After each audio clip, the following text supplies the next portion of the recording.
In the 21st century, innovation is key, and to attract viewership, the filmmaker needs to bring something new and unique to the table. That's clearly the mindset of Steven Soderbergh, whose latest film, Unsane, was almost entirely shot on an iPhone 7 Plus. Damn, Soderbergh just cannot retire, and I love it! Recently, he has been going through that experimental phase. First it was Mosaic, an interactive movie app in which you could unravel the whole story by yourself. And now it's Unsane, a pulpy horror movie which he shot in secret last summer. As a horror and a Soderbergh fan, this film was one of my most anticipated ones in 2018, especially after that initial Berlinale hype. But now I can confidently say that it did not disappoint. Obviously, the word of mouth around this movie is mostly about the fact that it was shot on an iPhone, but first I would like to focus more on some other aspects, particularly the actual plot of the film. The story revolves around Sawyer Valentini, played by Claire Foy, a bank analyst who is struggling with neurosis and PTSD because she's being stalked by a weird man from her past. One day she sees an ad for Highland Creek Behavioral Center and decides to take the plunge and see a therapist there. However, after signing some quote-unquote formal papers, she accidentally ends up being locked up at a mental hospital. Now look, I'm a sucker for single-location horror films, especially if that one location is an asylum, and that's where Unsane really stands out. It's incredibly atmospheric. The first night Sawyer spends at the hospital, I thought, was definitely the most intriguing and tense part of the movie. It keeps you on the edge of your seat, keeps you guessing, and most importantly gives you a very logical explanation for the question I had prior to watching the film, which is why and how is she institutionalized?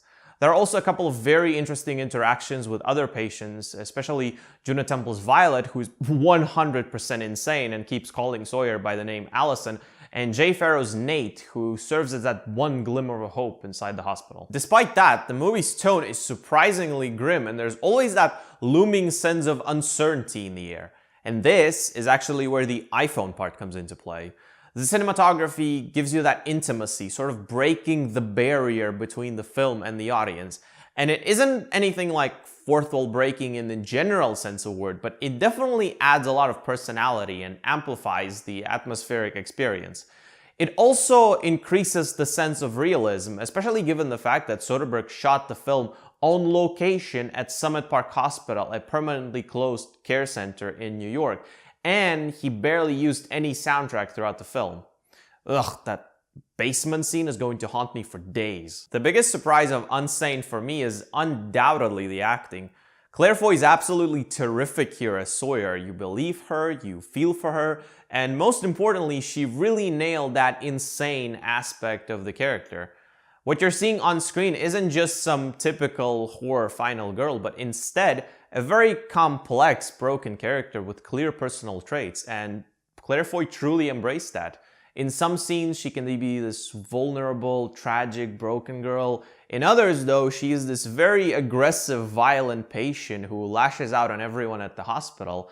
And it really adds fuel to the fire and keeps you on guard. Is she crazy? Is she not? Is it just in her head? I don't know. Even after some revelations that make you feel one way or another.